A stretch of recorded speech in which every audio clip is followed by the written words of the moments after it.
efeitos do álcool. A gente vai ver agora na reportagem da Valéria Almeida. Um gole. 2 goles. O copo inteiro. Com ou sem colarinho, não importa.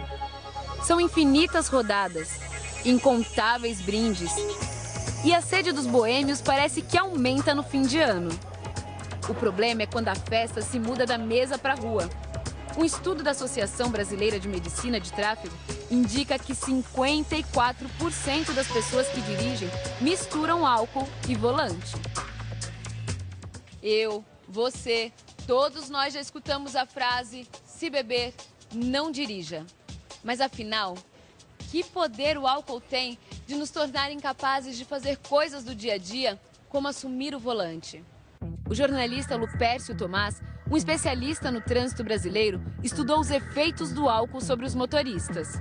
A gente tem o que a gente chama de tempo de reação, né? Que é aquele momento em que você detecta um obstáculo e pressiona o freio do carro, né? Então, esse tempo de reação, uma pessoa sóbria, é de 1 segundo aproximadamente.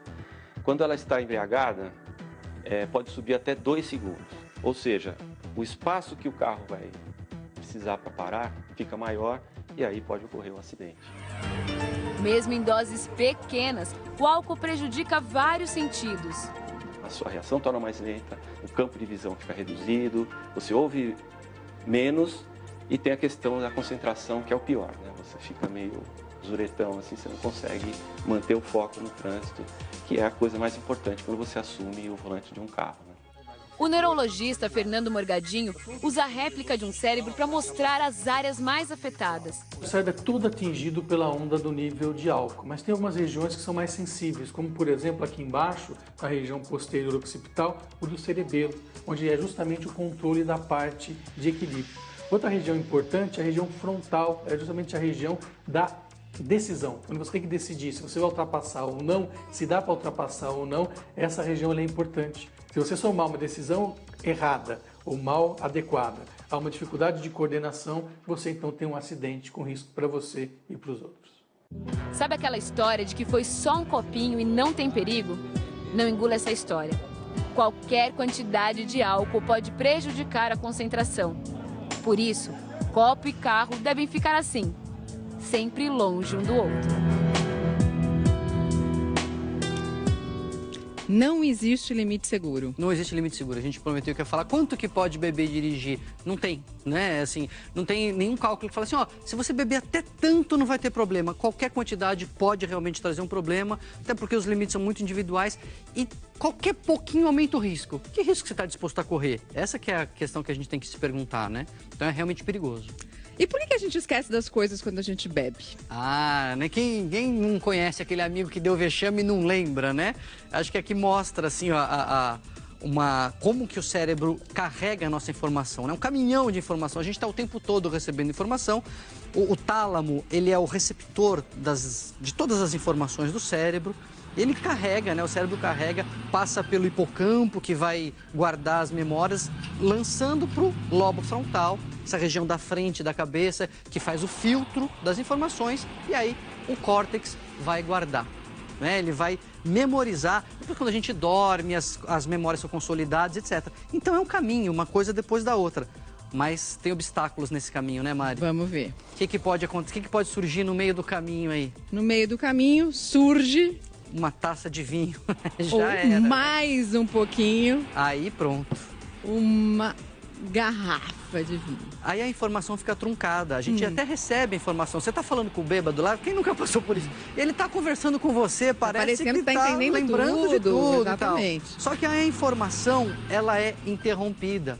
O tálamo manda para o hipocampo e ele não consegue mandar para o lobo frontal ir para o córtex e aquela informação não é consolidada. Aí na manhã seguinte ele fala, eu fiz isso? Não lembro de nada.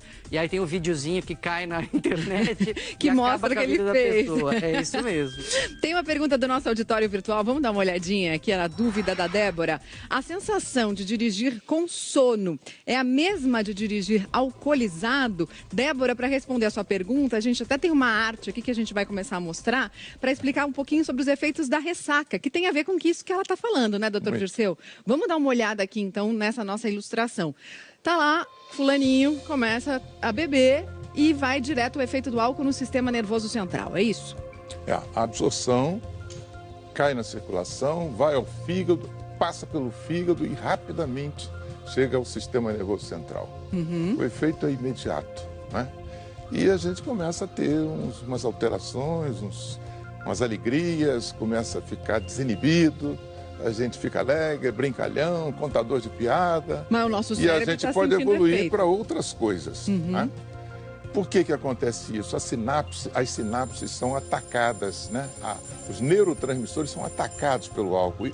O álcool inibe a ação desses neurotransmissores e as coisas não chegam lá em cima como deveriam chegar, né? Como acabou de ser explicado ali. E aí passou o tempo, o efeito do álcool vai embora. De 6 a 8 horas depois a gente acha que está tudo bem, mas na manhã seguinte acorda com ressaca. 6 a 8 horas depois da gente ter tomado um pileque, a gente já queimou todo aquele álcool. Se nós soprarmos o bafômetro, tá zero, tá zerado. Mas a gente não dorme tão bem. Mas dali para frente, o álcool metabolizado ele libera uma substância chamada acetaldeído. Essa substância é extremamente tóxica e é ela que vai levar esse indivíduo à ressaca. Alterações do sistema circulatório, do sistema nervoso central, de todos os sistemas, até o sistema endócrino vai estar alterado. E, logicamente, que sinais e sintomas vão aparecer. Ele vai ter uma síndrome, né, do pós-bebida alcoólica, o pós-excesso de bebida alcoólica. E, nesse momento, ele tem alterações visuais, ele tem alterações auditivas, ele tem tonteiras, náuseas, vômitos, torpor, fadiga, sonolência, suor frio. Tudo que a gente vai conhece da ressaca. E aí a gente fica com esses efeitos também, como se a gente tivesse dormido mal, os nossos reflexos prejudicados, ou seja, o sono e a ressaca também atrapalham muito na direção.